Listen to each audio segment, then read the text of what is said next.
To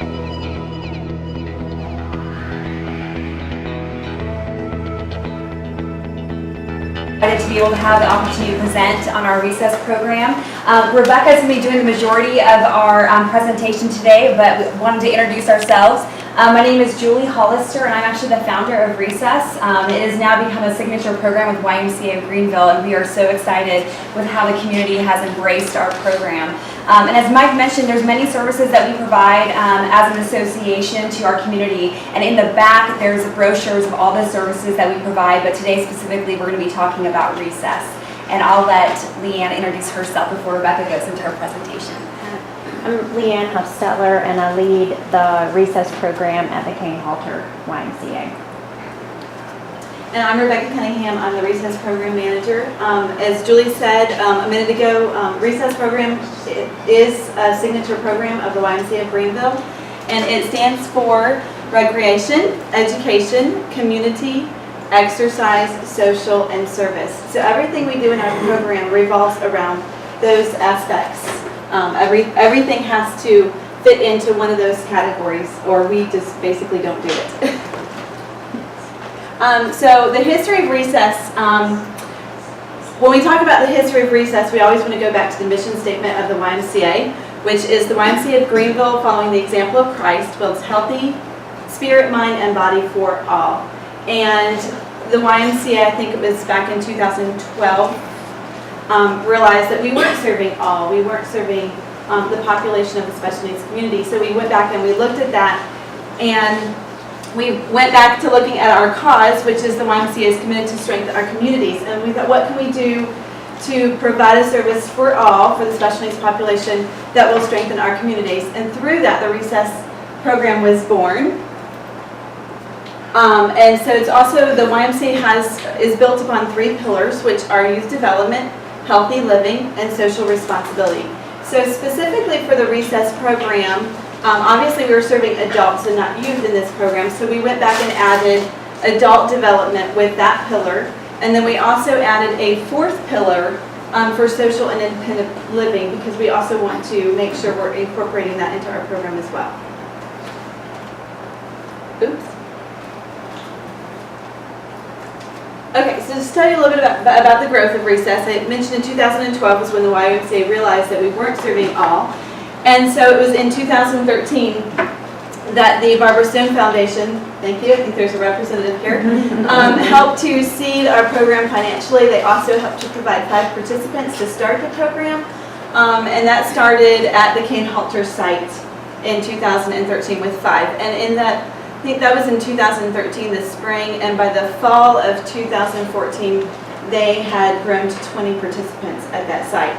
So we found that there was a need to add an additional program. So in the spring of 2015, the GHS YMCA Youth Program Center began their site, and they also started with 5 participants. And then into that fall of that same year, their program grew to 20 participants as well. So we're starting noticing a trend of we need to open more locations, more sites. So in 2016, the GHS YMCA Youth Program Center started an additional 2-day program. So they have the 3-day program, which is Mondays, Wednesdays, and Fridays, and I'll talk about that in the next slide. And then they also offer a Tuesday, Thursday program as well there. That program started off with 4 participants, and today they have 10. So it's every program is just growing continually. And so that brings us to 2017. This summer, we're so excited about opening our new program. It's going to be, we're calling it the East Side program, but it's going to be located at St. Peter's Episcopal Church. We will be launching that pilot program this summer as a summer day camp. And we're very thankful for St. Peter's for hosting that site for us. So our different locations are, we have at Kane Halter, we have a Monday, Wednesday, Friday program. We also offer a summer evening camp. At the GHS YMCA Youth Program Center, we have a Monday, Wednesday, Friday program. We also have a Tuesday, Thursday program, and then we also offer a summer evening camp there as well. And then the East Side, which is going to be hosted at St. Peter's Episcopal Church, is our new pilot program we're going to be offering this summer as a summer day camp. And then we will have a full force program in the fall for Monday, Wednesday, Friday.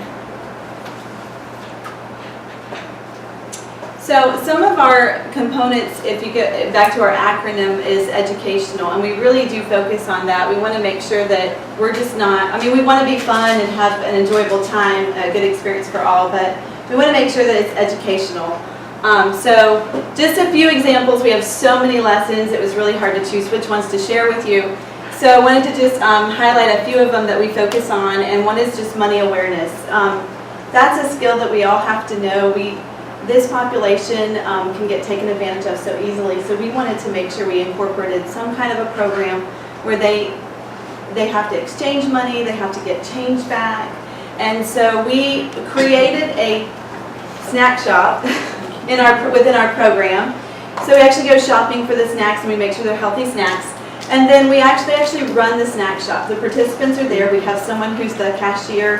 The participants are also the customers. So they bring their own money from home. They buy peanut butter crackers or water. And then the other participants who's running the cashier, they have to figure out how much change to give them. So they're actually using those skills. And then we also wanted to partner. Everything we do, we want to apply it to real life. So not just leaving it there. We actually took them to TD Bank.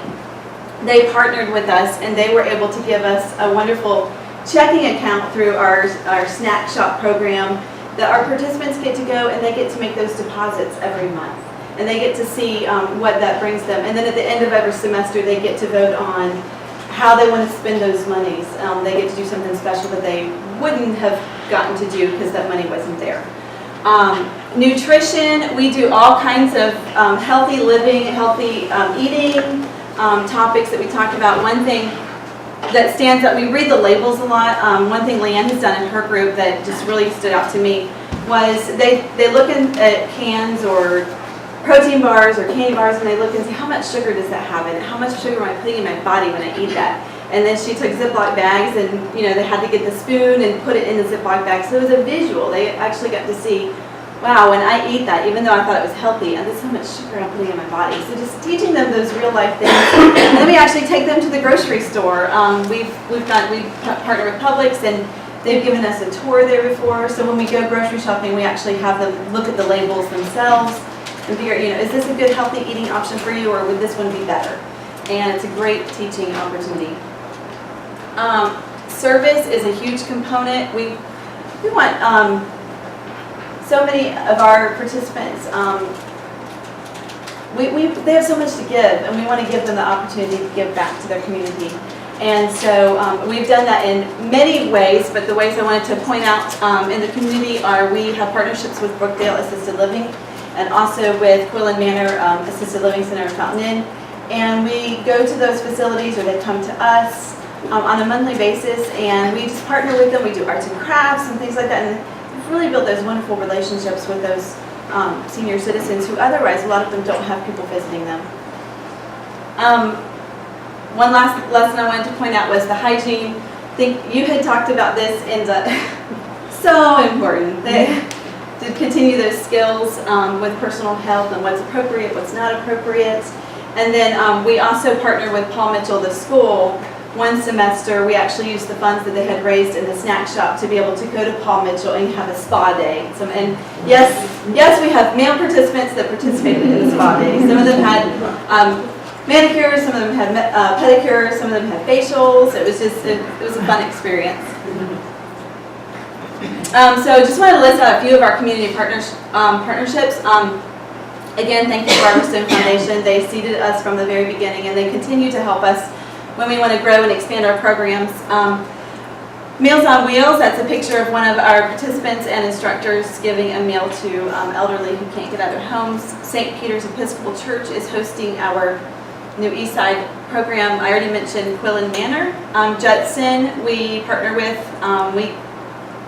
Judson Community Center, they do arts and crafts with them. Meyer Center, they do music therapy. Brookdale Assisted Living, they also do arts and crafts. Applied Theater comes to our locations and just does like a social role play with them and just teaches them different social skills. TD Bank, we talked about them already. Dance United, and Carolina Dance Collaborative we have partnered with to teach them to dance, because you know this population loves to dance. So how can I get involved? So some of you are sitting there thinking, oh, I'd love to learn more about this. So there are a couple different ways. As you can see, the first way is to volunteer. We love to have people come in, help out, especially on big events. This was at Special Olympics. And obviously at Special Olympics, we need one person for every athlete that we have there. So big things like that, those are great ways to get involved and help out with that. If you don't have time to volunteer, maybe you know of someone, an adult who is not involved in another program, and they're just sitting at home and they would love to get involved. You can refer them to us. We would love to sit down and meet their families and talk to them and see if they're a good fit for our program. Another way is with finances. They do have to pay to come to our program. So some of they're all on fixed income, so sometimes that's a struggle. So if you have extra finances that you want to help out with, that would be a great way to be able to help these adults come enjoy this program rather than sitting at home. And then if you have a business that you would love to help out with, you can sponsor a community outing, or if you have something you just want to get the word out and you want to come talk to our guys about your program, we would love to have you come.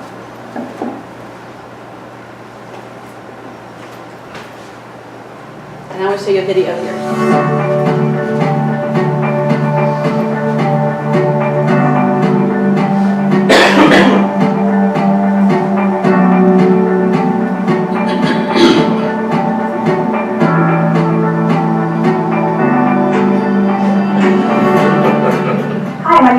Hollister, and I'm the Senior Program Director with the YMCA of Greenville. I supervise our recess program, which focuses on special needs adults here in the community of Greenville. The recess program focuses on the three pillars of the YMCA, which is youth and adult development, healthy living, and social responsibility. We've added another pillar for our recess program, which is social and independent living skills. This program is very impactful, and we believe that the lessons that we present will help these adults feel like they belong, they have a place within our community, they have an opportunity to give back, and to learn and to be social just like any other adult here within our community. Recess stands for recreation, education, community, exercise, social, and service. Recess is a program that is designed for any special needs adult that has graduated a high school program. A special needs adult graduates from a Greenville County school at the age of 21. At the age of 21, there is little to no resources here in the Greenville community. With the help of Barbara Stone Foundation, who financially seeded our program and provides continued support, we are able to provide recess. With the continued growth of recess over the past 2.5 years, continued support is needed. With the help of Barbara Stone Foundation, not only do they give us money to seed the program, but they continue to support us through our efforts. Currently, we have a wait list of students that are waiting to get into our recess program, but we are filled to capacity. With continued financial support from donors like yourself, we'll be able to get the participants off our waiting list and currently serve more adults with special needs in our Greenville community.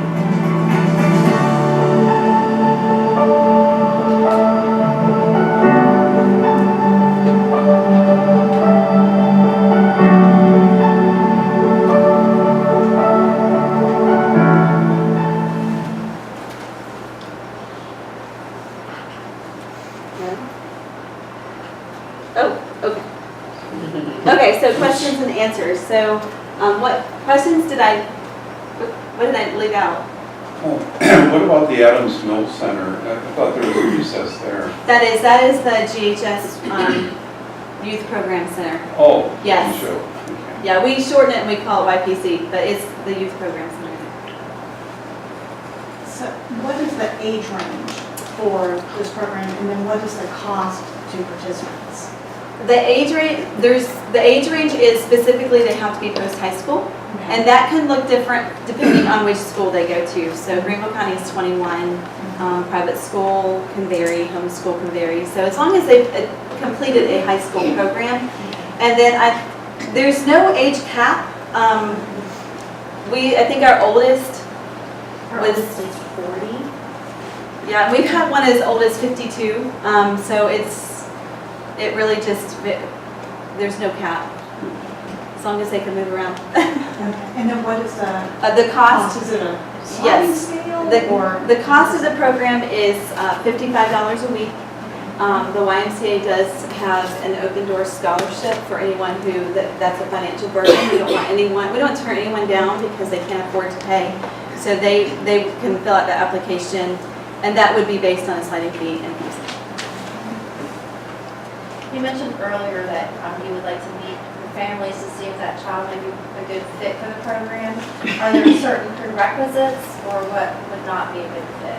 I think the biggest criteria, and you might be able to help out with this, is we have a 1-to-5 ratio for staff, so they have to be fairly independent with their mobility and their feeding skills. I think that's the biggest criteria. Yeah, we have an intake process, there's an application, and then we sit down with the families and the participants just to get to know them about their personalities, their likes, and then we also look at the chemistry of the group to make sure that we can provide the services. Some of our participants actually have a one-on-one that comes with them, so that is just part of the services that their family provides, and that makes them or allows them to be able to have an enjoyable experience with everyone. So there's not many that we have turned away by any means. Everyone usually has a fit within recess. So we want to